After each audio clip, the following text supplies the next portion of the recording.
everybody. Yeah. You're listening to this is the King Kings. And to the bow down to the King. Bow down to the King. That was Triple H's song from, I don't know, maybe 10, 15 years ago. So this is Chaz Says Anything. I'm back. It's been a long couple weeks, guys. Apologize about not being here last week. I was sick as a dog. And that's to be nice. I wasn't me. Let's put it that way. So this is episode 41, WrestleMania 40, that's CXL 40, and the era of Paul Levesque and Nick Khan begins. That is the title. What a weekend. But I will say this first. If you like what you see or you like what you hear, please click the subscribe button on the bottom right-hand corner. I know I got wrestling friends, wrestling fans that might want to pop in on this. I want them to pop in on this. I'm hoping they do. If they do, they do. They don't, they don't. I gotta talk about this real quick before I get into WrestleMania. This has been going on for a little bit. The era of Paul Levesque and Nick Khan. Nick Khan, if you don't know him, he's now the CEO of TKO. TKO bought WWE last year sometime. So,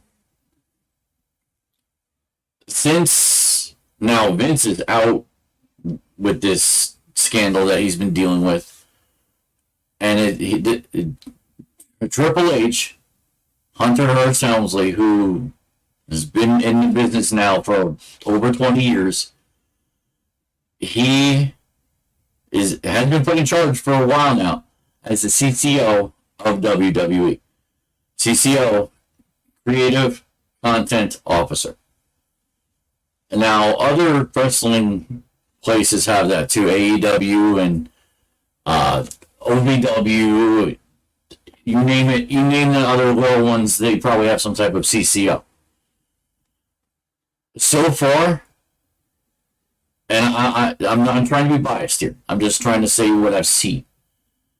And you see in the type of wrestling matches that have been going on, this is going to be an era that might surpass all the eras, including the Attitude Era of the 90s. I'm saying that here. I hope it's true. This is going to be an amazing time for WWE. Going forward with Netflix in 2025, you got they might even go more Netflix at the end of 2026 when Peacock their contract runs out. This is an interesting time. If I had any money, I'd be putting in TKO right now. I really would. So, WrestleMania 40 was arguably the best WrestleMania ever. In comments, if nobody sees it's live, put in the comments, message me. I want to know your comments. I really think it was. I've seen multiple WrestleManias now. I haven't seen all 40. When it first started, I was 6 years old, 7 years old. I wasn't getting the pay-per-views. So, the last, let's say, 10 I've seen out of the last 20 years. This easily was the best one, and the best day one, day two. I mean, they filled it to the brim, to the point where they even had a 1 o'clock show for NXT Stand and Deliver, which I'll go over. They had a few good matches that I didn't see, but I read about.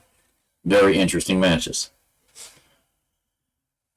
So I want to know: do you guys, the wrestling fans of the WWE, or not? If you're not fans of WWE, do you think I'm right saying that this is the best WrestleMania ever?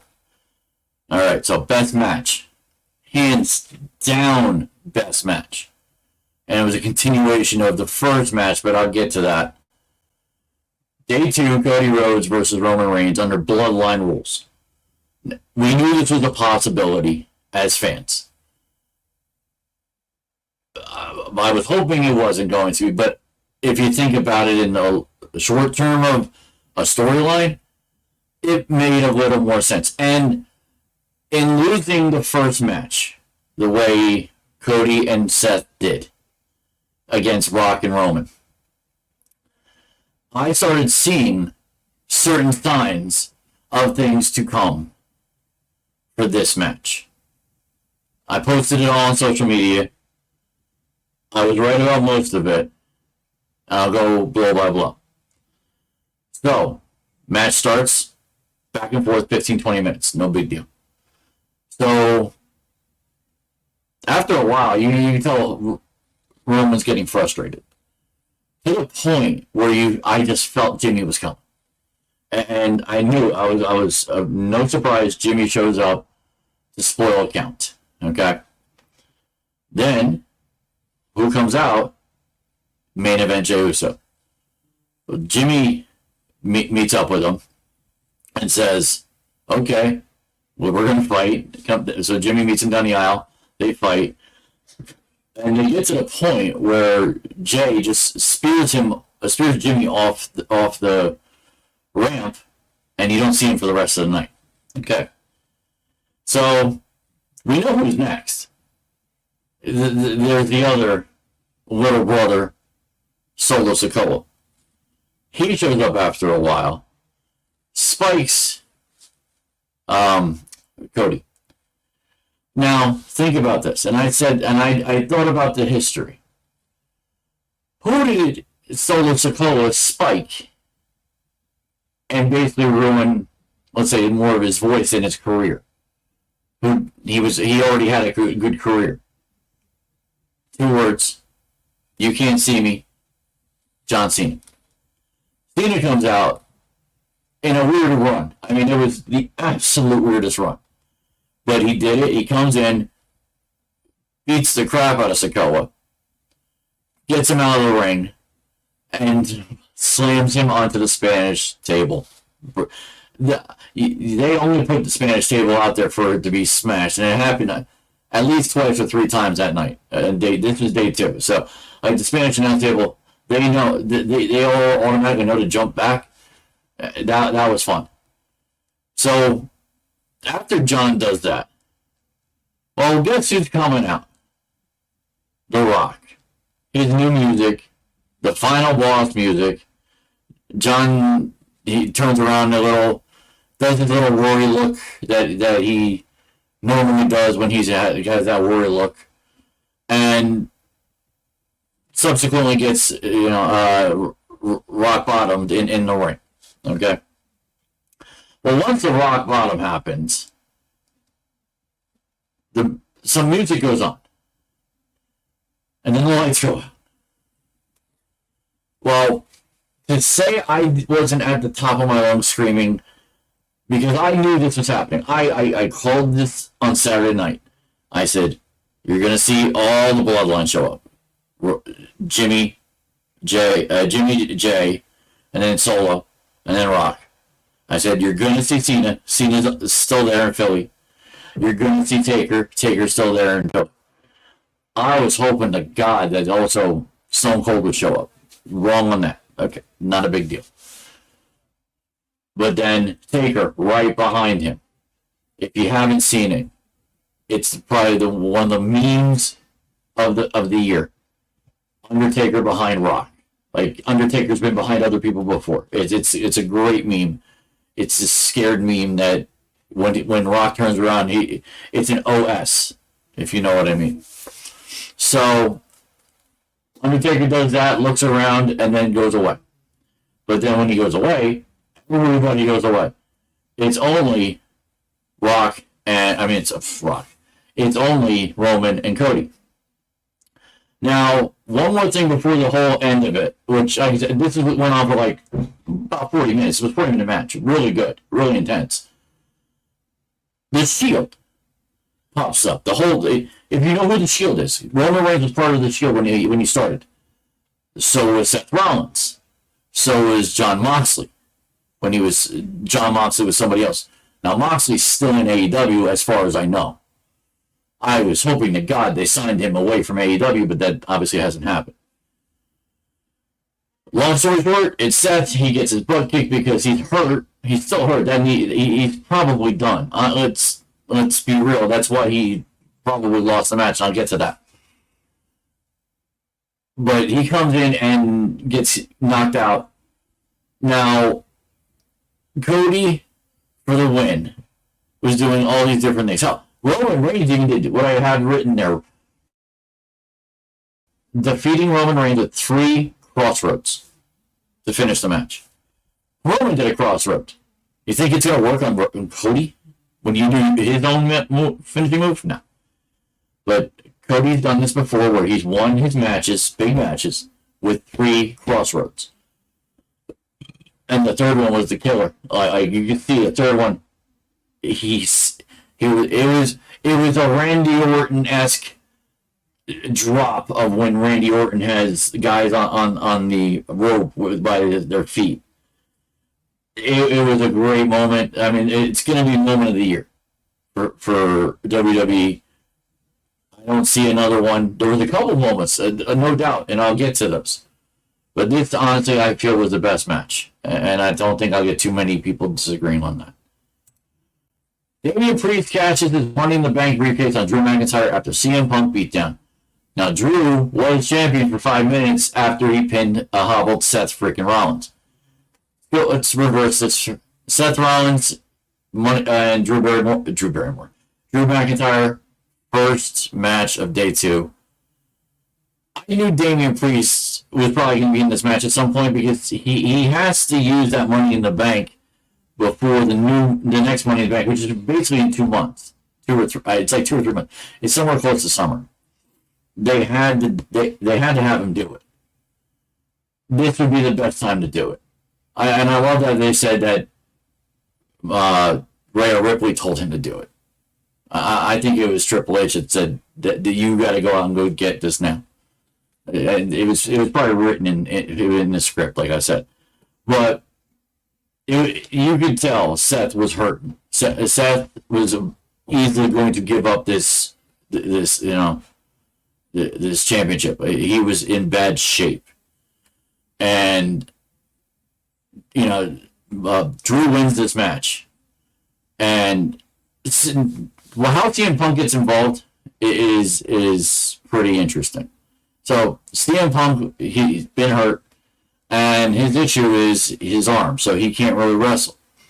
So he was commentating, and he kind of wanted to get into Drew's head because Drew's been trying to get in his head because he took him out in the Royal Rumble. So it was the distraction that got Drew because CM Punk is not as hobbled, and for the most part was the perfect patsy for Damian Priest to come down and win. And it was epic. It really was. It started off a great episode, probably better than day 1, which was Rhea Ripley and Becky Lynch. But this was a better match, flat out. And I'm sorry, I didn't see the Rhea Ripley one. I've only heard about it and read about it. I did not see it fully. But all right, so the next match, another good match. Bayley wins the title over Io Sky. What's to say about that?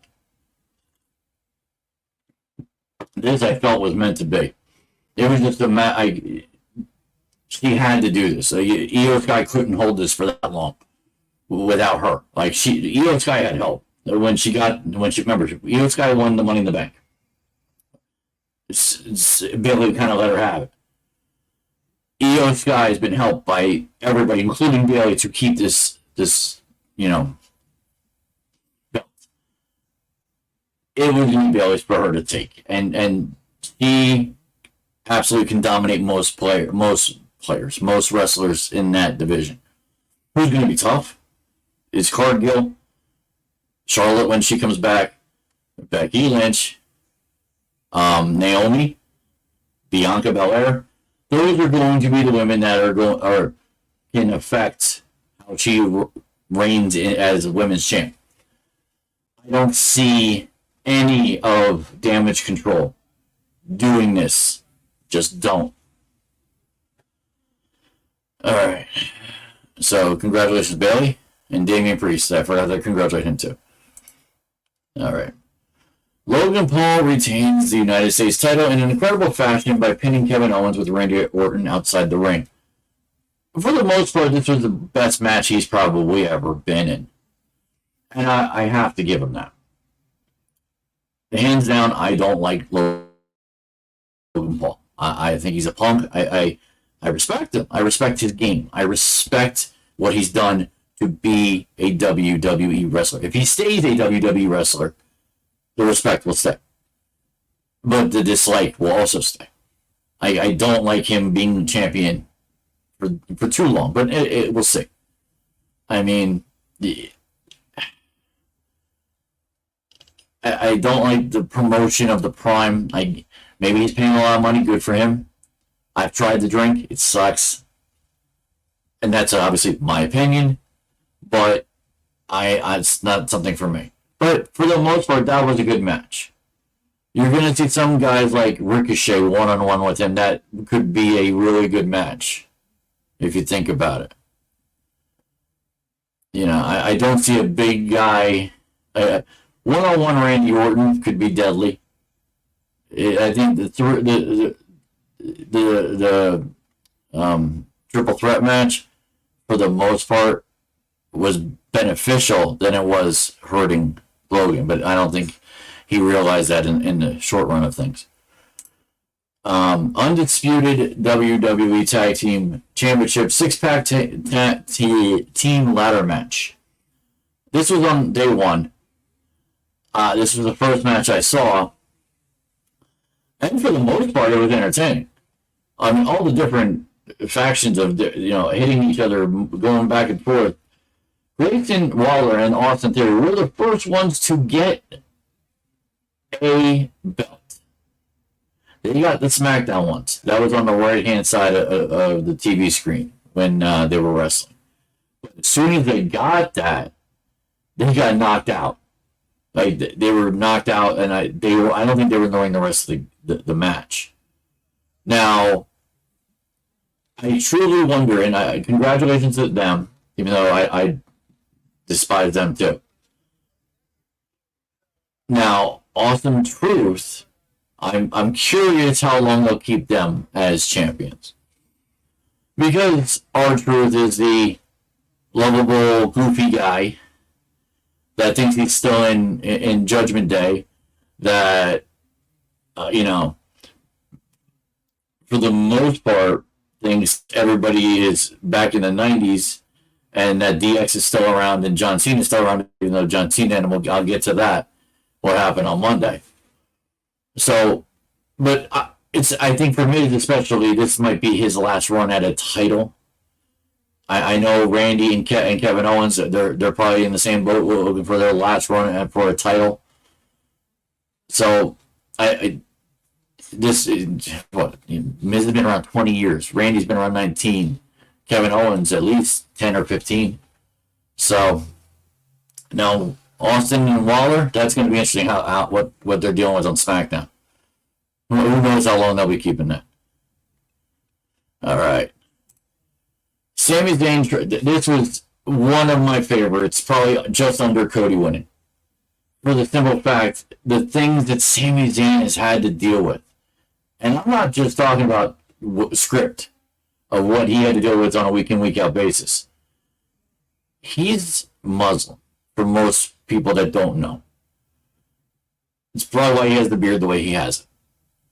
And for him to be going through Ramadan and going through the fasting that he's going through, and to be in this type of shape, to do these types of matches, to go against that type of wrestler, like Gunther, there's a reason he's the best all-time Intercontinental Champion. 666 days. You say what you will. Yes, it's a devil number, evil number. 666 days as champion, over 2 years as the IC champion, which nobody's ever done. And now he had help every once in a great while, but not as he did. He also was somewhat of a fighting champion. That's why I'm not upset that Roman Reigns is done, because he wasn't a fighting champion. I'm curious where they go with that. Gunther was somewhat of a fighting champion. That's why I respect Seth Rollins. He was a fighting champion. You know, Cody Rhodes is going to be a fighting champion. He's good. He's going to be John Cena. John Cena went back and forth. Cody's going to go back and forth. He's going to burn out, but here's the thing. Cody's older. So at some point, the burnout's going to be worth it. At least you'd think. So, Sammy triumphed over Gunther. Great match. Other matches, LA Knight defeats AJ Styles. That was a running thing for a while. Main event, Jey Uso, brother versus brother, defeats Jimmy Uso. That match was lackluster.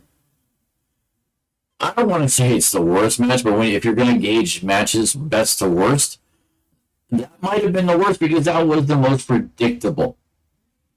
Sorry, WWE brass, Triple H, Nick Khan. Jey Uso winning in the fashion he won was very predictable. I would hope you don't do this again, but I know there's going to be some faction where they're going to be fighting. It is what it is. I think a Jey solo match would be better because Solo has the thumb, So I think that could be a more interesting match, but we'll see. I don't know. And then lastly, but to this point, the Final Testament lose. Now, if you don't know who the Final Testament is, and I'm not looking at it right now. I do know it's AOP. AOP, two big guys. They're really wacky out there. Manager, he's up there in age too, 70-something years old, if I remember correctly.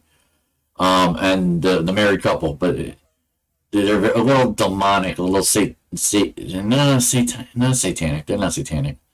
They have a darkness about them. It's not goth either. It's more. It's definitely more demonic. It's a different level demonic of Undertaker, if I'm saying it correct. But they got what's coming to them because they were really beating up the Street Profits and Bobby Lashley. They now, granted, it seemed a little against them too. You had Snoop Dogg out there, and you also had Bubba Ray. And when you go up against Bubba Ray, like the Final Testament did, the leader of the group, he kind of went at him, at Bubba Ray. Bubba Ray would go the opposite way. And he did. And Bubba Ray basically told Bobby Lashley and the Street Profits, go get the table. And they did. And that's how they won. That was fun. Like I said, it was a fun match in between other better matches. Okay, so these are the last. There's 3 more that I'm going to go over that happened. So Jade Cargill, Naomi, and Bianca Belair defeat Damage Control. So, interestingly enough, and if I saw this right for most of them, the heel lost more than the babyface. A couple babyfaces won. Rhea Ripley, Logan, who am I forgetting? Like obviously, day one it was Roman and Rock, but for the most part, it was babyfaces winning, and that's almost what made it better because you had the crowd behind people. You had interesting things going on, and that match was interesting because Damage Control is really not liked.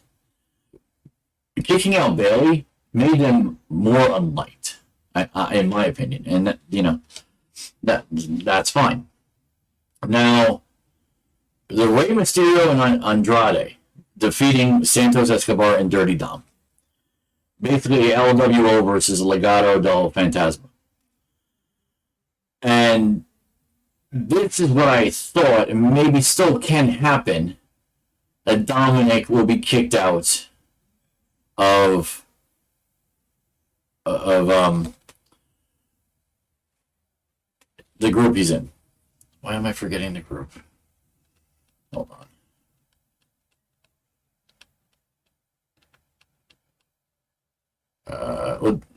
Oh, no. Hold on. Let's see. I'll find it. Give me 1 second. Gotta go to Raw. There we go.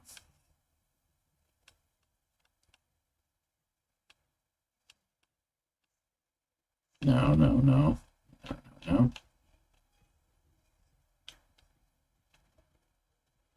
Results. Here we go. Sorry, guys. I do apologize. Brain fart. Judgment Day.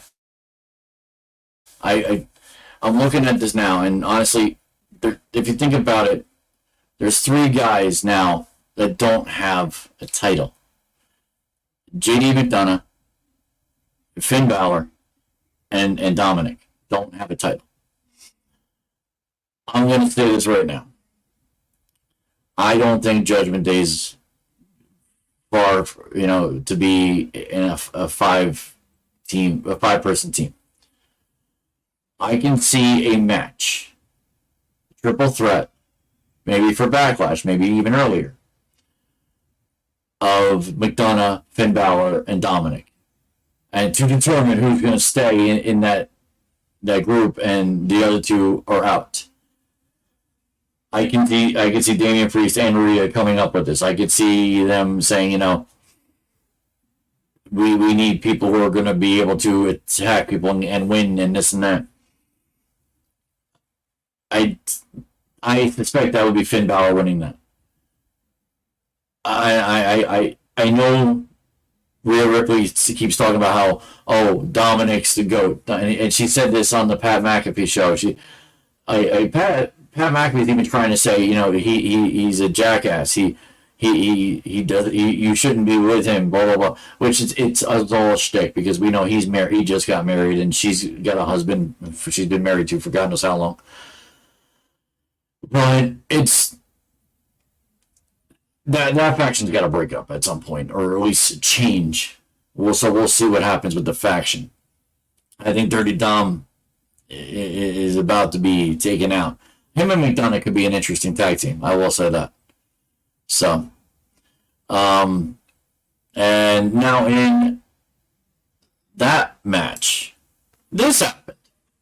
Jason Kelsey and Lane Johnson enter a WWE wrestling match. That match, where they wrestled, they had luchador masks on, came in, and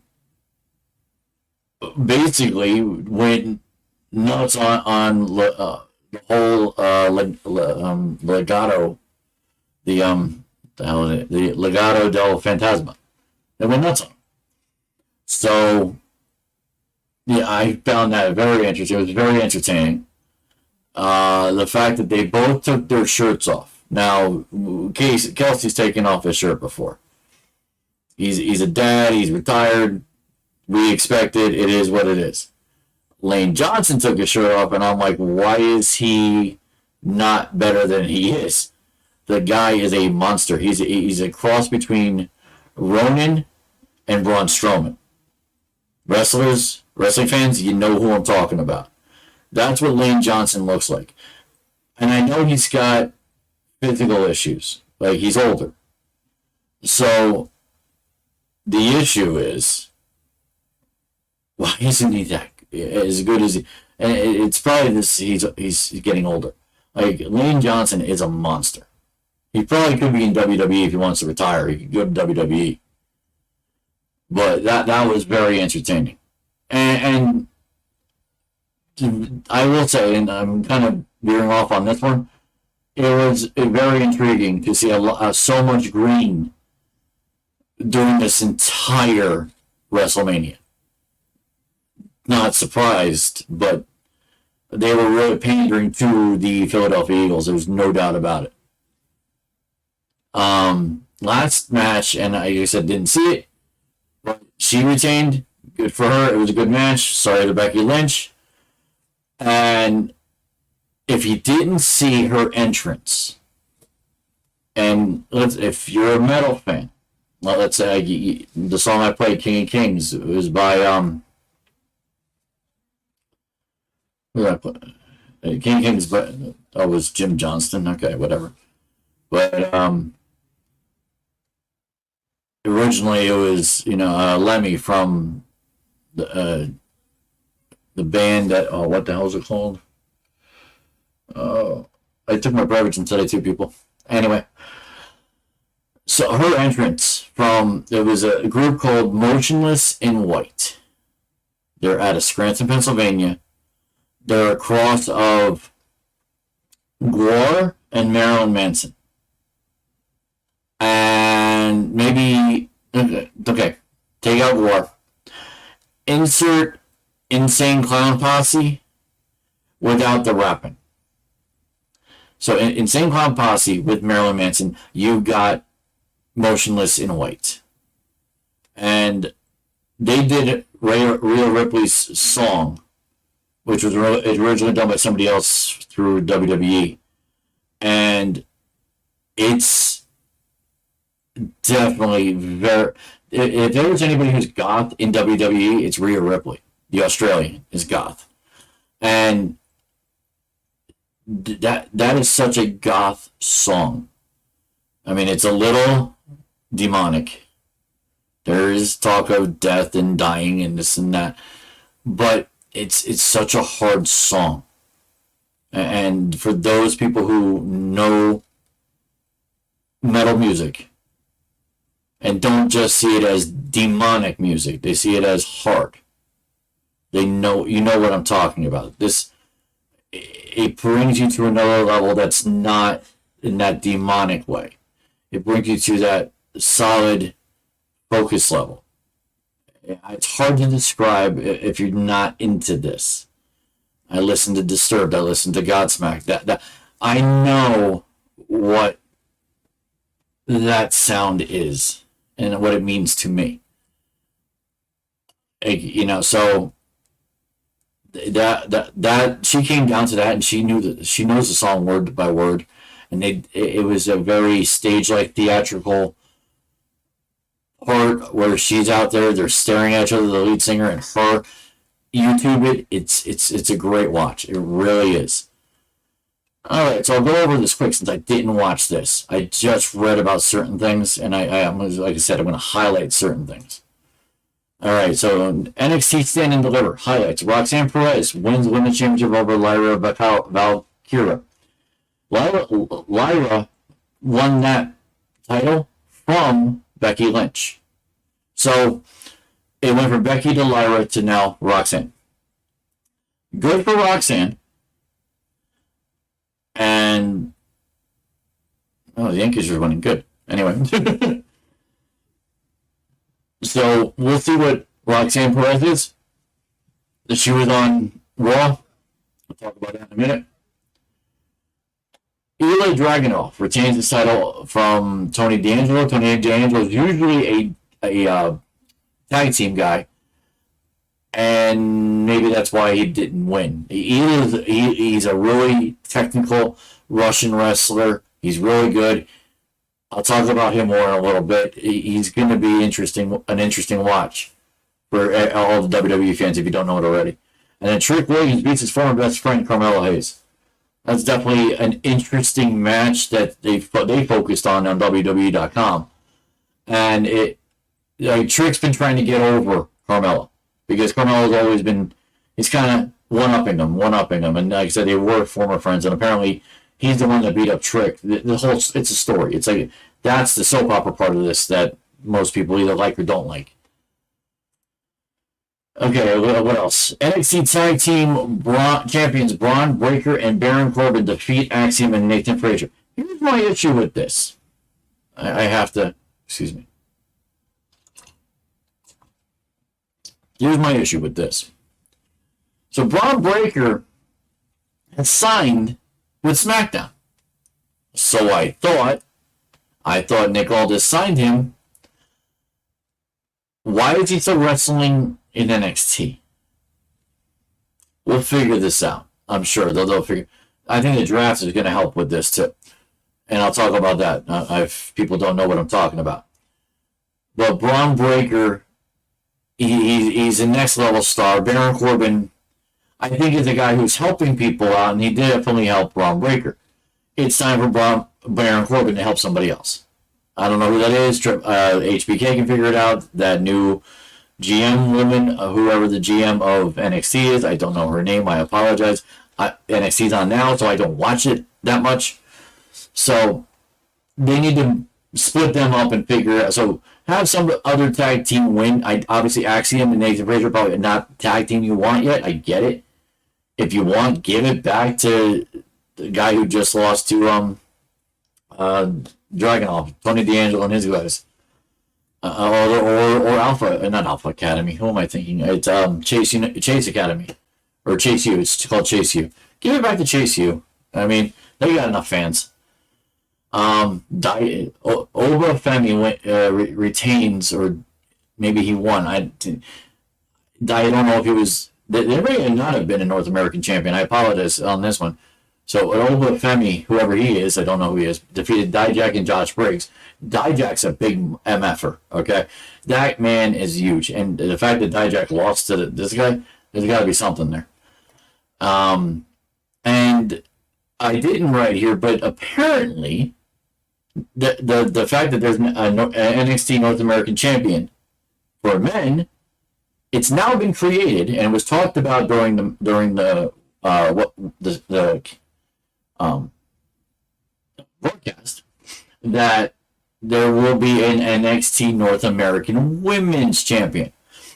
There's that many women now wrestling in NXT. There's at least 20, maybe more, and there's only one champion of the women and a few and a tag team. They had to open another one. I get it, makes sense. You got to have the championship so you can hold and retain fans.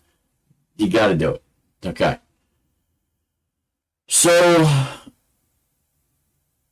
let's see. I should talk about this. Let me see if I can find it with a better article. It's not going to show it, is it? Wow.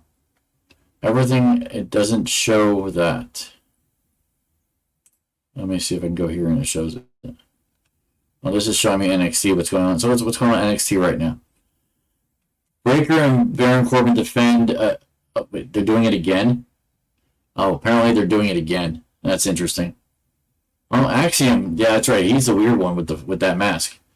Let's see. Javon Evans makes his NXT debut against Scripps. Whoever Scripps is. Brian Lee Reese and Jada Parker set to the battle. See, there's so many different women. Kalani Jordan and Fallon Henley take on Kiana James and Izzy Dane. There's so many women. I don't know everybody, and I love the women's division. The former Divas, now women's division. I know most of the women on Raw and SmackDown. NXT is very new, and even especially the NXTers that came up who are on SmackDown and a couple on Raw. I know them. And I know they're figuring it out for him because, especially with Indy, Chartwell, and her tag team, they got to split them up. I mean, I know I'm kind of going off kilter here, but Indy Hartwell is a different type of wrestler. You got to put her with somebody. If you're going to put her with in a tag team, put her with somebody that it kind of meshes with her, not one that. And maybe that's good for drama for a little bit, but it's time to be done. It's getting a little awkward. So, It's showing me Friday. See, I want to see Friday, and it's not showing me Friday. Well, I guess I'm going to have to go to Google. Let's go to Google, since I'm kind of done with WWE. I'm sort of done with WWE. Let's go to WWE Hall of Fame. Here we go. So, okay, Wikipedia, that can work. So let's see. So Muhammad Ali was announced into the celebrity wing. That was interesting. Layla Ali, or was it Layla? Hold on. Who was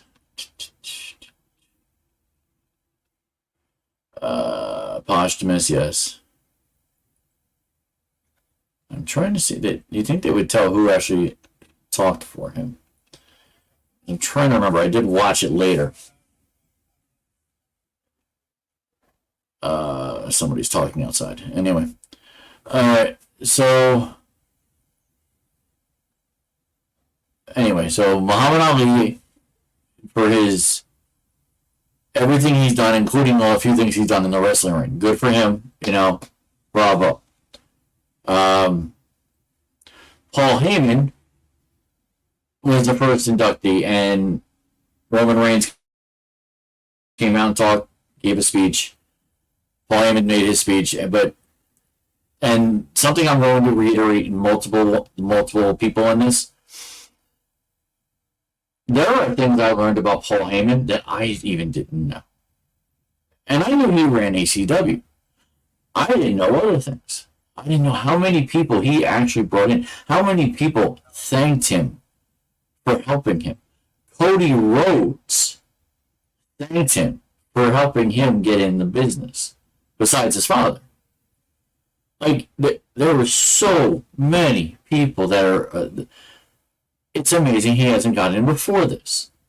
Because he's always been this bad manager for CM Punk, then Brock Lesnar, then now Roman Reigns. So, and he was always kind of the heel for everything. It didn't matter if he was an announcer. It didn't matter if he was... He was kind of... See, he wasn't a heel in ECW. He was running the show. Like, Vince was a heel running WWE. From everything I've seen, Paul Heyman was not. And so I respect the man as what he's been, to the WWE and to wrestling as a whole. Now, who else went in? Let's see. Bull Nakano. Never heard of her. Learned a lot. Learned everybody who's in wrestling now, who's been in Japan. Asuka. The other girl who in Damage Control. And a couple others. Asuka really is more, for me, the quintessential Bull Nakano now. Not just that she does the makeup, but the moves. And for Asuka's size, she's very bullish. So that was very interesting. The one that really got to me, and I didn't know this in the least, because, number one, didn't know their names. Barry Windham and Mike Rotunda. Now, wrestling fans I know, who are friends of mine, probably are saying you're stupid, or you're a dumbass, or whatever. Maybe I was. Youth Express was before me. So I wouldn't have necessarily known that. I'm 47 years old, but I did not know the U.S. Express. Who I did know, and I didn't realize was Mike Rotunda, was IRS. And Barry Windham was in the 4-pack the 4 Horsemen with Ric Flair. Didn't know this. I should have known. I didn't know. And I knew later on that Rotunda was the father of Bray Wyatt, who we lost this year, and was talked about throughout. this Hall of Fame, especially by these two men. His Ray Wyatt's real name is Wyndham Rotunda, named after both. So, and if you don't know the history, Barry Windham and Mike Rotunda are brother-in-laws. Mike Rotunda married Barry's sister. And Barry's sister and Mike had Bray Wyatt. So that's the family tree of that. And that was an emotional one. There's no doubt in my mind that was emotional. Then second to last was Thunderbolt Patterson. Oldest man probably living in who's a wrestler right now. Thunderbolt Patterson, his comp, like I comped, Bull Nakano to Asuka now. Thunderbolt Patterson is multiple people, but probably more likely is Booker T with a little bit of Big E. So if you put Booker T with Big E, you got Thunderbolt Patterson. I think that's a perfect comp right there.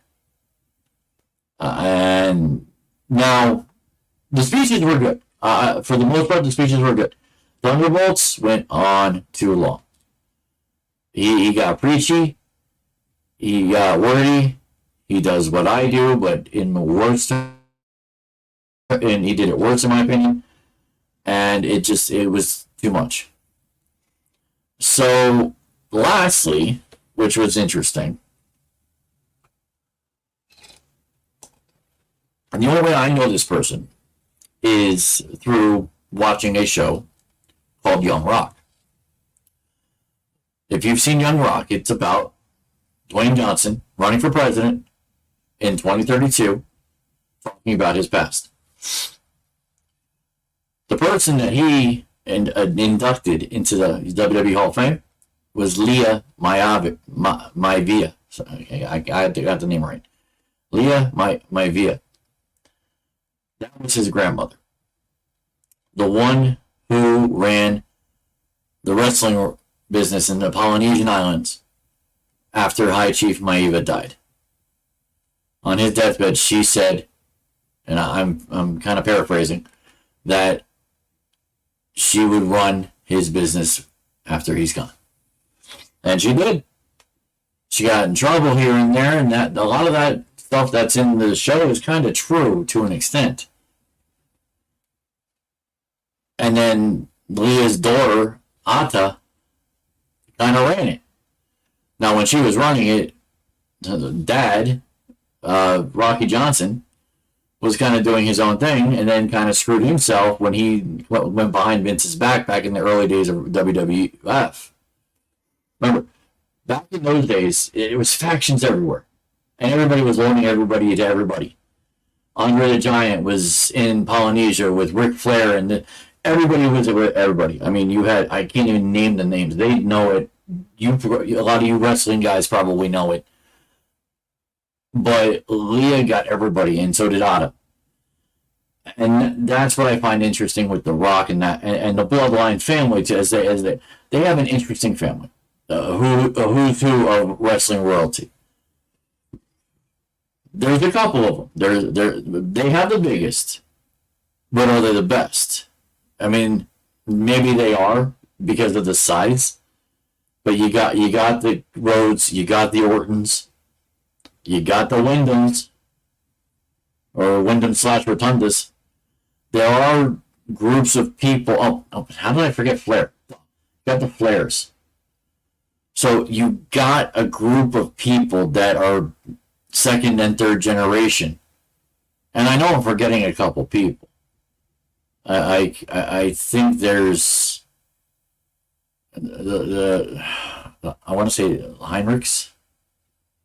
Oh, well, I forgot the second one. The Hearts.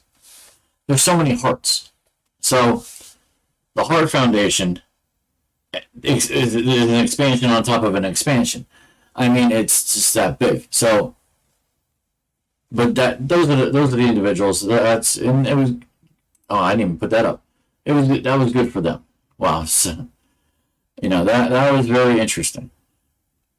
Oh, it does say who they were Okay, I didn't look at this. That was my fault. Oh, and okay, U.S. Express, the other person in the Rotunda family that now looks like his brother, Bo Dallas. If you don't remember that name, look Bo Dallas up then, and look Bo Dallas up now. He looks like Bray Wyatt now. So, a couple more wrestling things. I knew I was gonna go about an hour on wrestling. All right, so WWE Raw happened last night. Let me go back.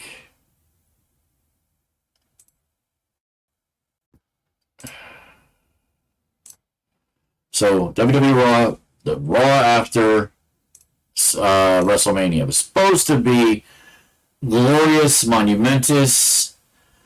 It was anything but. And this is why. Number one,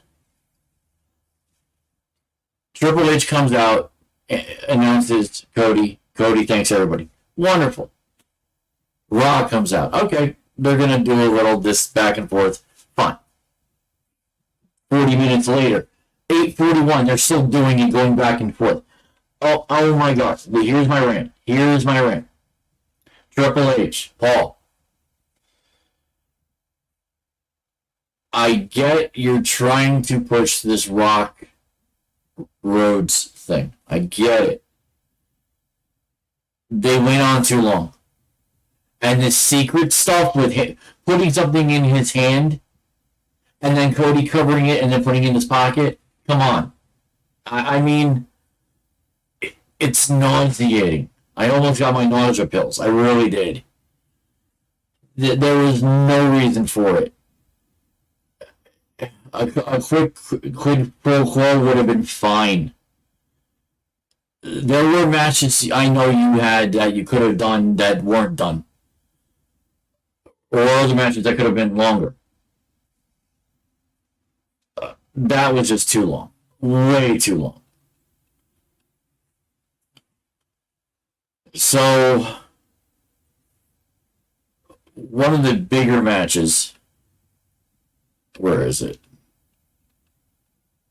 Let's go to the results. This is going backwards. No, it's not. Okay.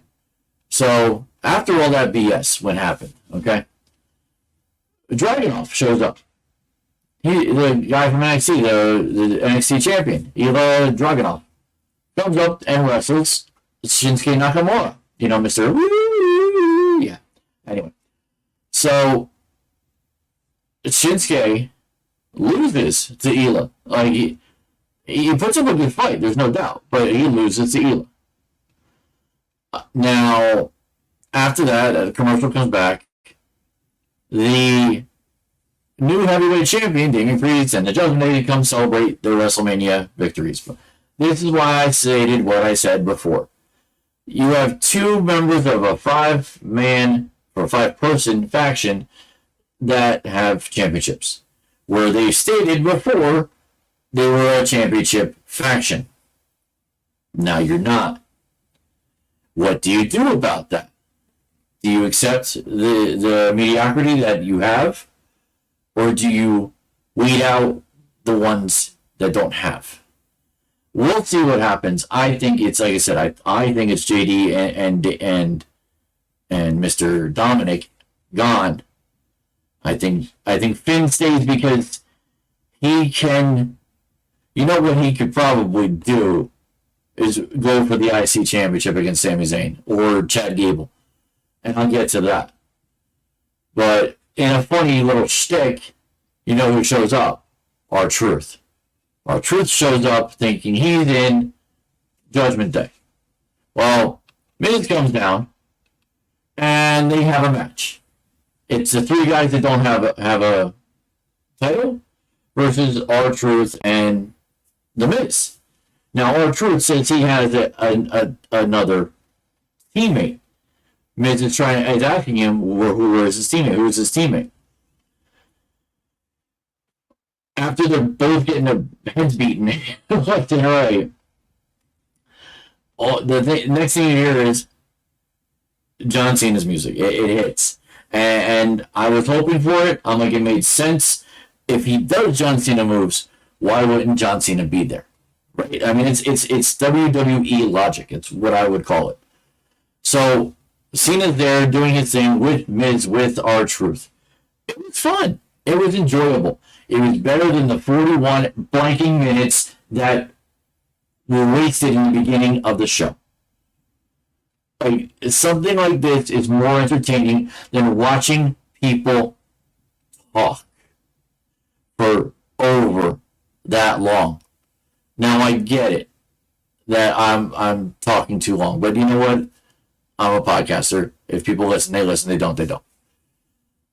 But when other people are talking about the same thing, it can be a problem. I'm talking about different points. They were talking about the same thing for 40 minutes long. I know I'm not the only person who was upset with this. I've seen people online that were upset with what was going on. So, it is what it is. I don't know who keeps coming back on. There's one person keeps coming back on. Anyway, so Awesome Truth and John Cena defeat the Judgment Day. Alright, plain and simple. What happens next? Roxanne Perez, she came out to wrestle Indy Hartwell. Just talked about Indy Hartwell. Well, Roxanne destroys Indy Hartwell, okay? I mean, just takes, and Roxanne's rude. I mean, flat out rude. So it is what it is with her. And, there's her tag team partner for Indy Hartwell, Candice LeRae. They're not good. They don't sync up. They really don't. Maybe they need to fight, break up, and be done. I mean, that's how it's probably going to be. Sami Zayn was interrupted. Now, Sami Zayn was trying to do what the other people were doing. He won a title. He should have his time to, adulate and thank the fans. Well, Imperium didn't let him have it. Now, what was funny, it was the other two jokers and not Gunther. Gunther, I think, respected enough to not go up. There was the other two like, we're going to do our part for our leader. Yeah, okay. So Chad Gable, this is easy. Chad Gable was coming out one way or the other. You knew it.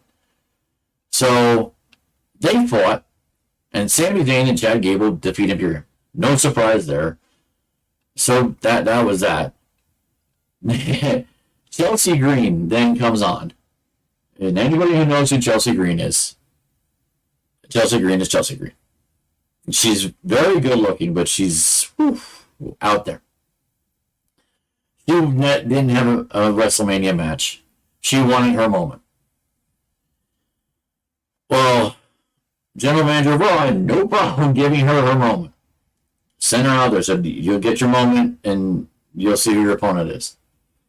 You shouldn't trust your general manager just to assume he's going to get you a match with somebody you want a match with. Well, she ended up wrestling Jade Cargill. Jade Cargill's first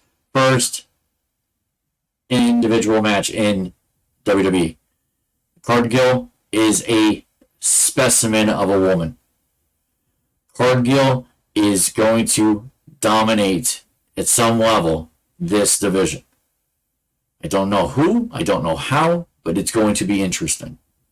Remember, she's the woman who threw Nia Jax over the top rope at the Women's Royal Rumble.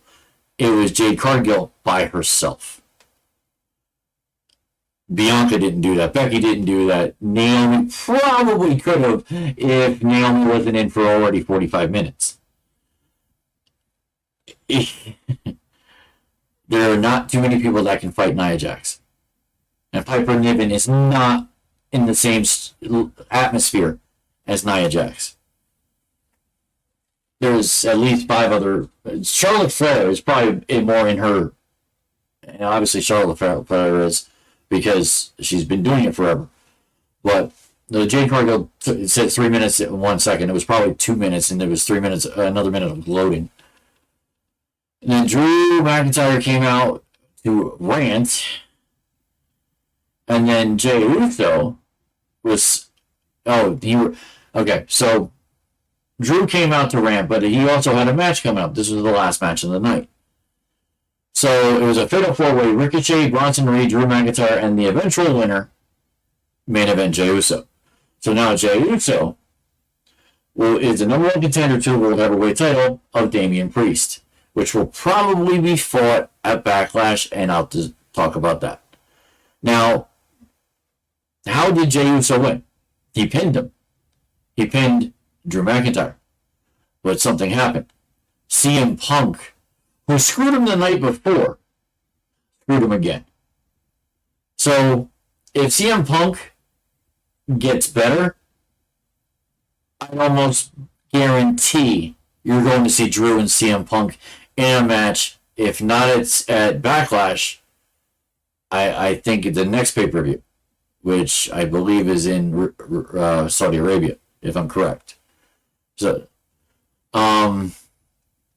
let's see, and that was it.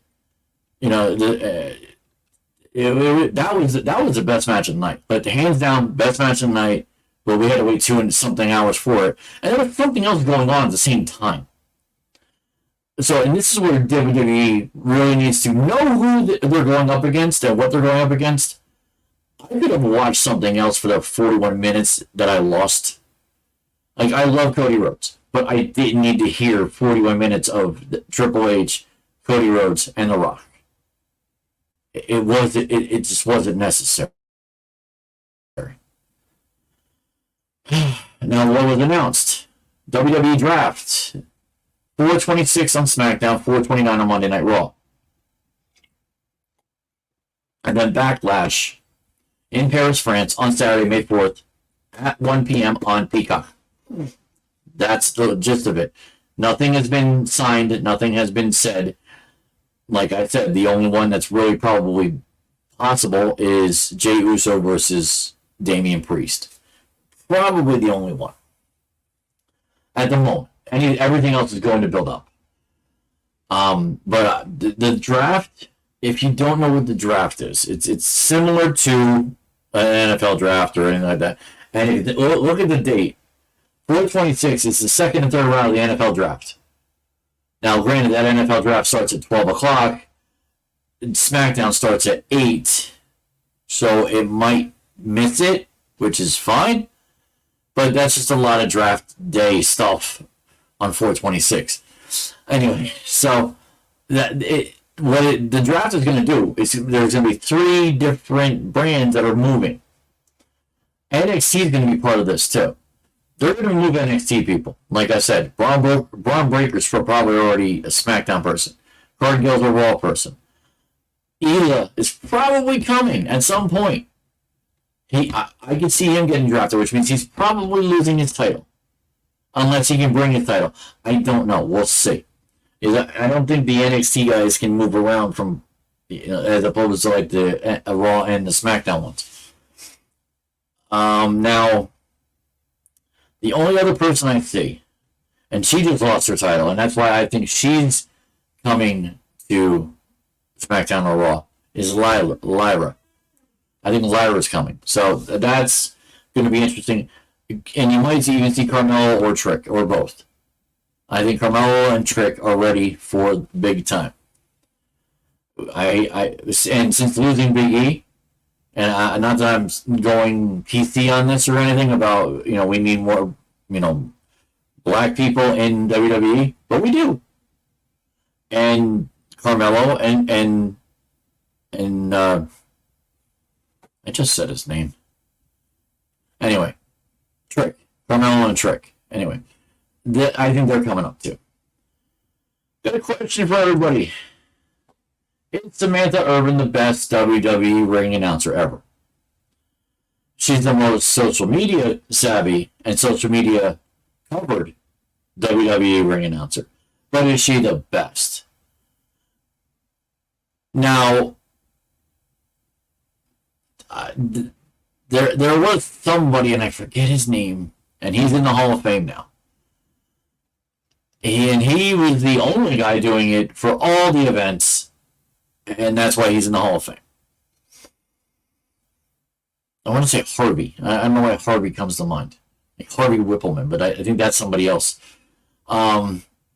But I really think Samantha, I mean, she just emotes so much emotion. And the fact that she gives the same amount of emotion to the man she's married to the champions that become champions. And she was even emoting when with the tribal chief. Like, she would just go guttural on every single. She goes guttural. I can't say is going guttural on every single person on Raw. Now there is another person on SmackDown, but she did 3 nights through both. She did both SmackDowns. I'm sorry, both SmackDowns, both WrestleManias, and Raw in 3 days. She's either drinking a lot of water or she's got lungs to no end.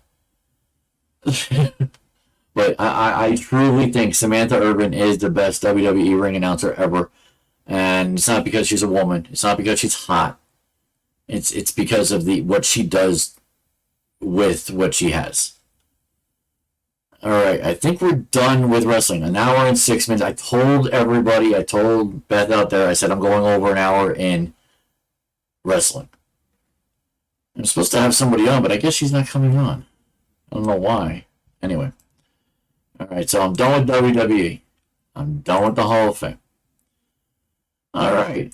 Next, let's talk about regular stuff that's been going on.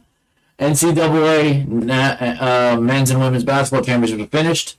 South Carolina won for the women and Connecticut for the second year in a row for the men. Congratulations to South Carolina. I mean, Dawn Staley, if I remember correctly, she's the coach, beat a good Iowa team. Iowa was running it with Caitlin. Just not enough. Caitlin Clark could not do enough to get that extra over. She just couldn't do it. But that doesn't mean Caitlin's not going to be anything less than the number 1 pick in the WNBA draft. And from what I'm hearing, nobody else that was on that court is going to be in the top 5. Not even Angel Reese, who was in LSU, who won the year before.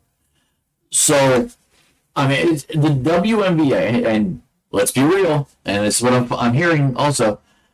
The women's basketball, the final match. Look up the numbers. I heard it today. They played on ABC at 3 o'clock on Saturday. You know how many people watched? 14 million. It's a big number for a Saturday. 14 million viewers watched a women's final NCAA game. Take that in. And it was on ABC. Ask me who about the men's game last night. And it was on TBS, TNT, and True TV. So 3 networks. I guarantee you they barely got 6 million on a Monday night. Because, and this is the problem, the men's Monday night, and this always happens, and I'm not saying it's because of WWE, but you have to take this into consideration. You're going up against major fans of sports entertainment entity. Yes, you're going to get the betting world. And many people can watch it, one on TV and one on their phone. That's a possibility.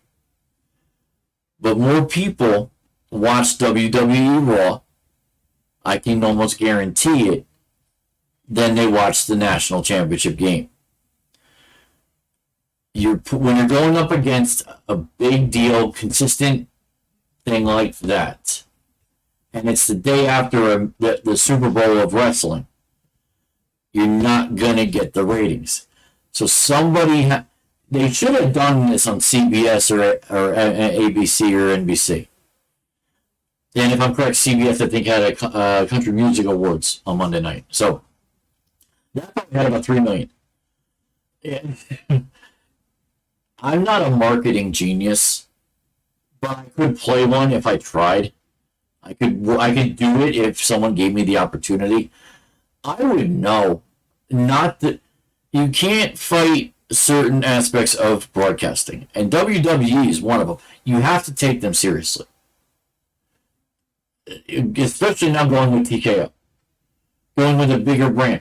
When you're dealing with streaming and streaming viewers, that's what you're getting, and this is what happens. So, and they missed a good match from what I saw. I was going back and forth near the end because I was getting updates about what was going on, and they blew it away by middle of second half. Connecticut just blew them away, and I do want to talk about this. So I'm hearing that Connecticut. I heard a couple of things. One thing good, one thing weird, a little weird.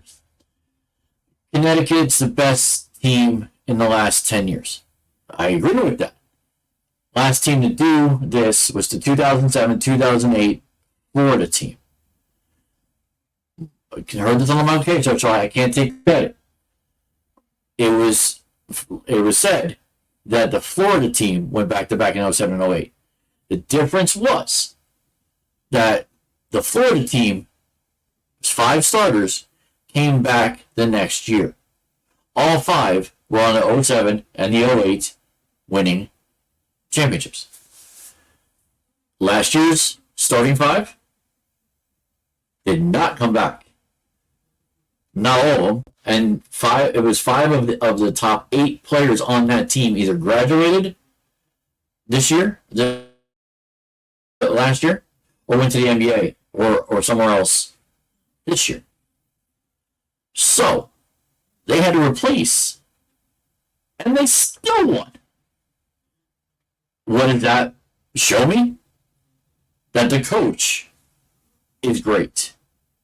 That the coach was able to get the players on focus to do what they did the year before. Danny Hurley is greater than any other coach currently coaching the NCAA men's division. Hands down. Now, to say they're the best in 30 years is, I can't think of the right word, it's not sacrilege, but it's close. That means you're taking out. This is their 6th championship, Connecticut. 6 in their storied career as a school. Kentucky's got 8. UCLA's got 11. UCLA was many years ago. Kareem Abdul-Jabbar when he was Lou Alcindor. You can't really count that. But Kentucky you can. Kentucky you can quantify. Multiple coaches, obviously, but they have 8. Connecticut with 2 different coaches got 6. And then Florida was good for those 2 years, like really good. Now, granted, same team, but they were really good. And there was a couple others. I'm not knowing all the entities of NCAA basketball, but to say in the last 30 years, and I forget who said it. Oh, I know who said it. A stupid TMZ guy. So before I do the podcast at 8 o'clock, I watch a little TMZ. It's my go-to celebrity gab, okay? So one of their stupid, and I'm guessing it's TMZ sports guys, basically says, that, what was I going to say? So he says, that this Connecticut team is the best team in 30 years. 2 things. Is that guy 30? I don't think he was. That actually said that. I could be wrong, but I don't think he's 30. Number 2, 30 years ago today is 1994. Kentucky falls in that 1994 to 2024. The TMZ guy, whoever you are, you're wrong. Don't say unfactual things on TV. You want to state it as an opinion? State your opinion. State it as an opinion. The fact is there are other teams like Connecticut, similar. You have to know it. You have to understand it. You have to live it. Plain and simple. Oh, man, that's like 2 rants now. Okay. All right. So MLB, Yankees and Pirates lead their respective leagues. Yankees are winning now 3-1. That's updates I keep getting. And the Pirates are both 9-2. Now what happened? Nick Gordon hit sacrifice fly. Marlins. What is this? Hold on. 3-2. It's 3-2 Yankees after the Yankees won 7-0 yesterday. So yeah, 3-2. Who's pitching right now? Ian Hamilton. Betancourt's up the bat. Okay, yeah. So yeah, but here's the thing. Let's be real. It's early, so I'm not betting anything that this is a possible thing. And from what I've read and heard, Pirates fans know that this happened last year. So Pirates, if you wade the tide and you make it to July in the lead, then maybe you can stay. We'll see. Yankees, I think, they have the team to do it. The Mets need to. The Dodgers need to because of how much they're paying. A lot of different people need to. All right, let me get this off, I think. Anyway. So, I'll get more into MLB as we go through. And like I said, this was just one big WWE thing. That was it. I don't think I have any more MLB really to talk about. These final words from CBA. All right. NFL draft. It's 16 days away, people. 16 days away. Who do the Giants take at 6? Do we stay at 6? Will the Jets use the 10th pick to bolster their offensive line? How many quarterbacks go in the first round? Right now, I think the Giants stay at 6. If they stay at 6, I think where everybody falls, we will get a wide receiver. Will it be who I've wanted? The guy from Ohio State? The guy who's a pedigree? The guy who is a second generation? The guy who's a junior like me? Marvin Harrison? That would be great. We need the height. We need the hands. That would be awesome. We'll see. But we can also get the LSU guy too. And I'd be okay with that. It seems like he's a speedster that can go well with our other speedsters. Now, will the Jets pick... I keep seeing a bunch of offensive... Well, not a bunch. It's like 1 or 2 offensive linemen that the Jets would be taking. Not bad picks for when you have a quarterback who is 42 years old. Not a bad idea. I think the Jets know what they're doing for this year.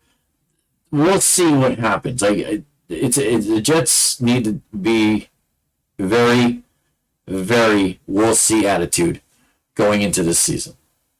And it starts with the draft. Same with the Giants. I think we've bolstered enough through free agency that the draft will just be excess to an extent through the certain things we need that we did not get. And I think wide receiver is definitely one of them.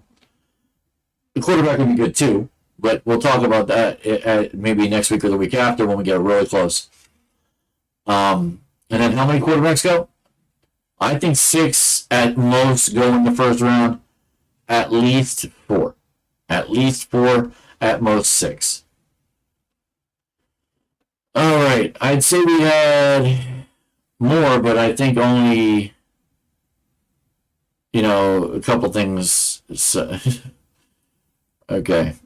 So, NBA standings. Who, what, and why. I have this up. Already a minute 19.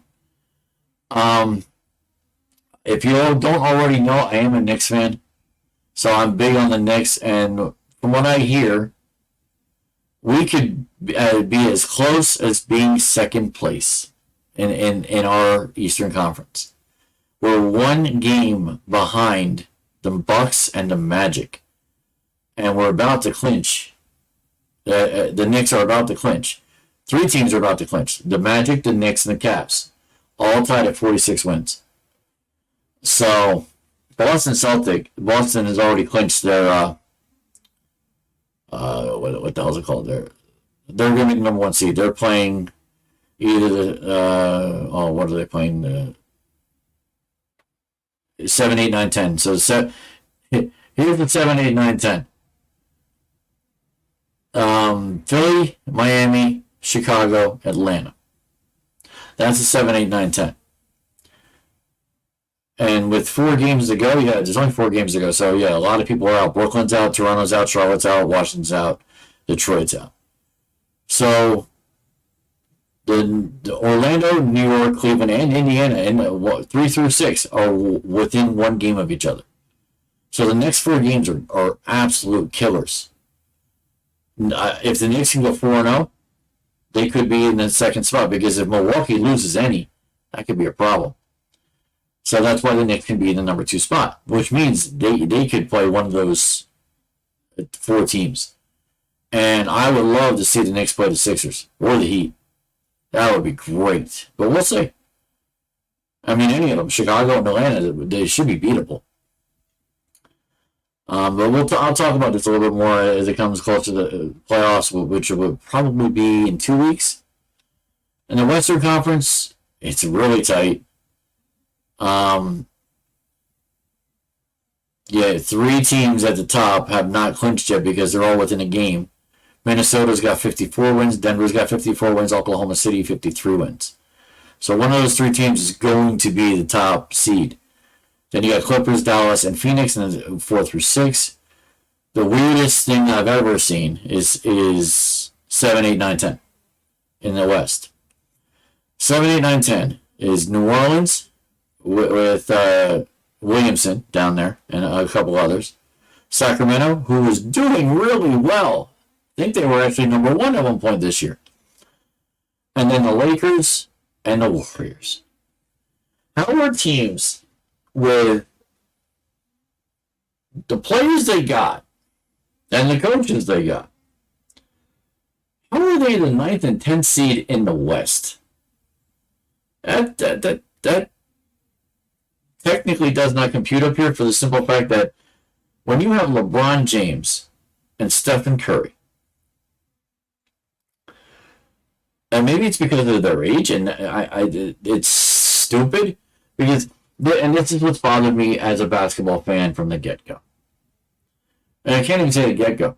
It's only been the last 10, 15 years. These guys who take time off because they're playing too much.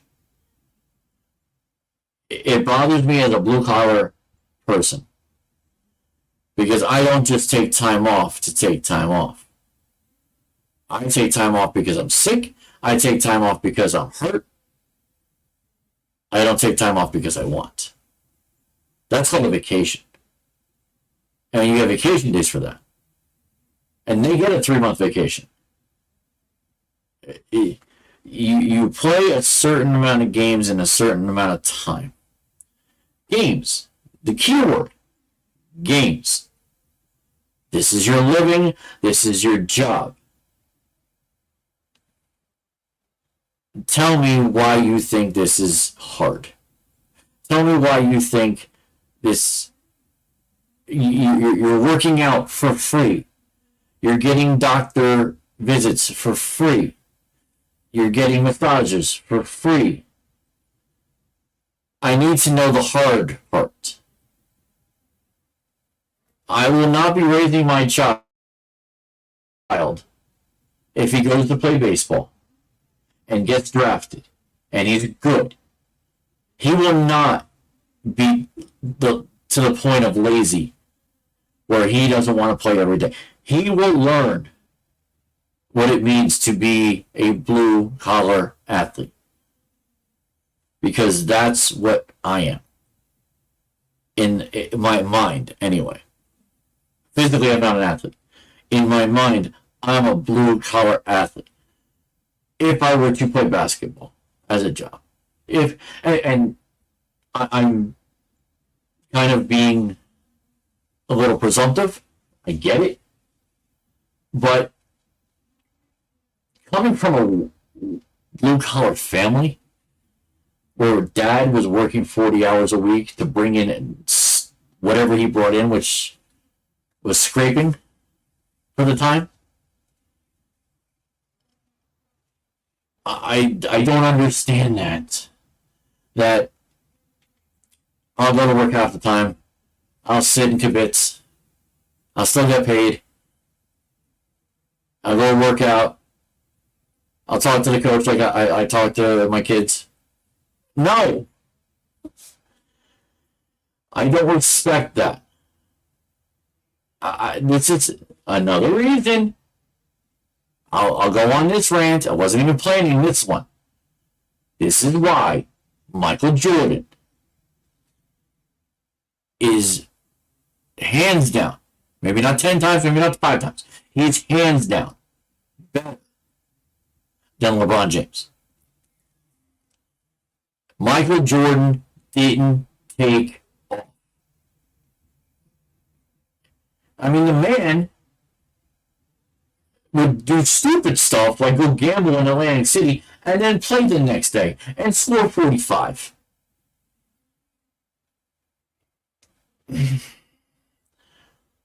I really want to curse. I really want to swear.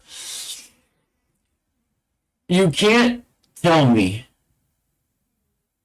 with solid facts that Michael Jordan is worse than LeBron James. If you do a tier of 5 players in the roles that they play in, I don't think LeBron's on the first team. He's probably on the second. And given the amount of players in the NBA of all time, I might put him third because he's a guard.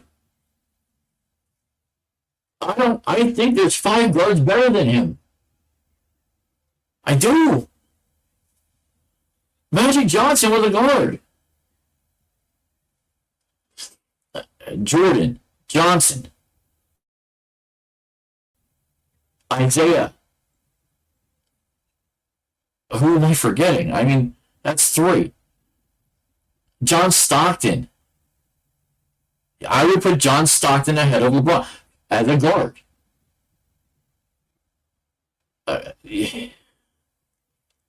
Curry.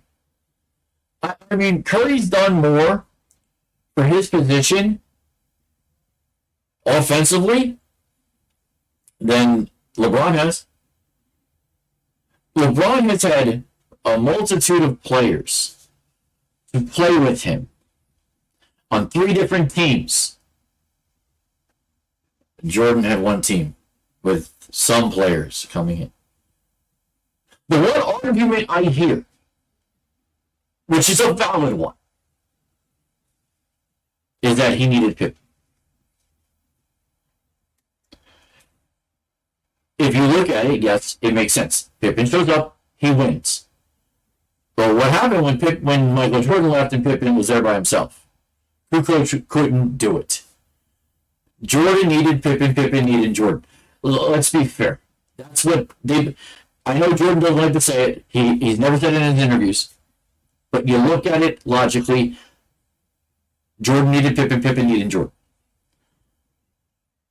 LeBron needs synchronicity.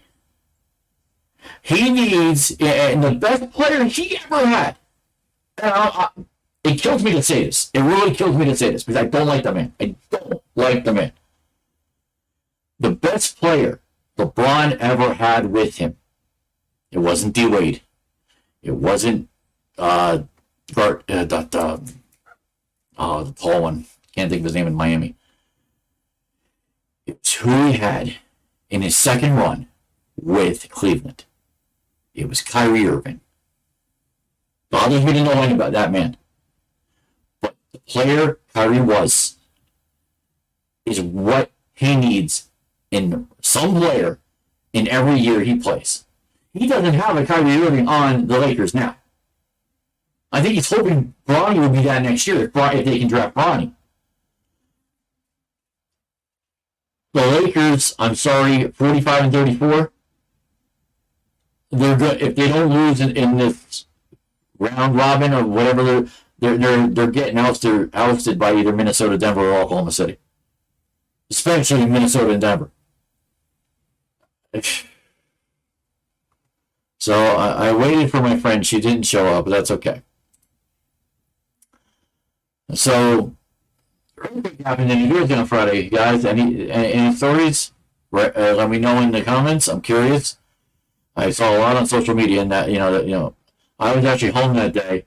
I had come home from work, talked to my doctor about getting medicine. She put the medicine for me. I laid down.